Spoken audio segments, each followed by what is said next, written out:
నమస్కారం భద్రన్న. నమస్కారం శివ.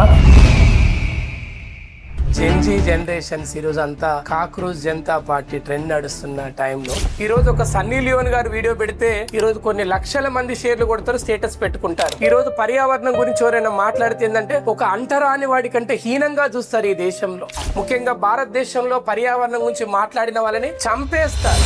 ఆ మార్పు రావాలంటే ఏం చేయాలి?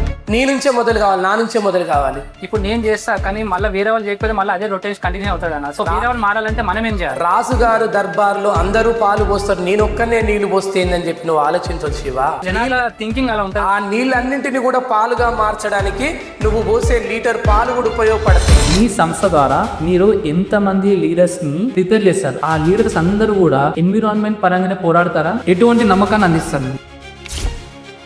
మరి అంత ఇంపార్టెంట్ ఉన్న ఎన్విరాన్మెంట్ ని డెవలప్మెంట్ పేరుతో, రియల్ ఎస్టేట్ వీటన్ని పేరుతో డీఫారెస్టేషన్ చేసుకుంటా అసలు మన సిటీలో మెట్రోపాలిటన్ సిటీలో ఎక్కడ కూడా గ్రీనరీ అనేది లేకుండా మొత్తం చెట్లని నరికేస్తున్నారు. మరి ఎన్విరాన్మెంట్ సంస్థలు ఏం చేస్తున్నాయి? వాటిని ఎందుకు ఆపట్లేదు?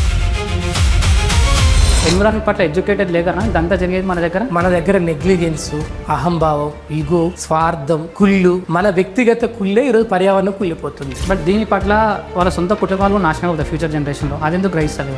మన అందరూ నాశనం అయిపోతాం కదా. నేను నాశనం అవుతా, రేపు నా కుటుంబం నాశనం అయిపోతుంది. అట్లీస్ట్ మనం కొద్దిగా గొప్ప మంచి ఎన్విరాన్మెంట్ మనం ఆస్వాదిస్తున్నాం, కానీ ఫ్యూచర్ జనరేషన్ ఎట్లాంటి ఎన్విరాన్మెంట్ ఉంటుందో కూడా మనం గ్యారంటీ ఇవ్వలేదు. సో దానికి ఏముంది, డబ్బులు ఉన్నాయి కదా బ్రతికిస్తాం అనుకుంటున్నారు. కానీ అందరి దగ్గర డబ్బులు ఉండవు కదా. తొందరలో ఆక్సిజన్ బ్యాంకులు వస్తాయి, చాలా దేశాలలో ప్యూర్ ఆక్సిజన్స్ వస్తున్నాయి.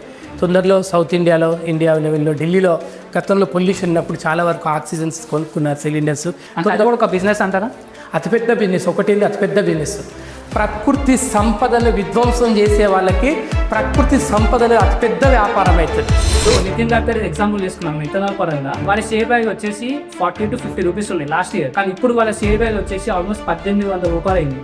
ఆయన చదువుకున్న వ్యక్తి నితిన్ గడ్కరీ గారి మనీ బ్లైండ్ గా. కానీ అదే నితిన్ గడ్కరీ గారు ఒక పాడ్కాస్ట్ లో ఏమన్నారంటే పర్యావరణం గురించి మాట్లాడేటప్పుడు కార్బన్ డైఆక్సైడ్ రిలీజ్ చేసుకుని ఇథనాల్కి ఎంత వాటర్ వేస్టేజ్ అవుతుంది, వాటర్ ప్రైస్ వస్తుందని చెప్పినా కూడా వాళ్ళు యాంటీ నేషనలిస్ట్ అనే ట్యాగ్ చేశారన్నమాట. అదే నితిన్ గడ్కరీ.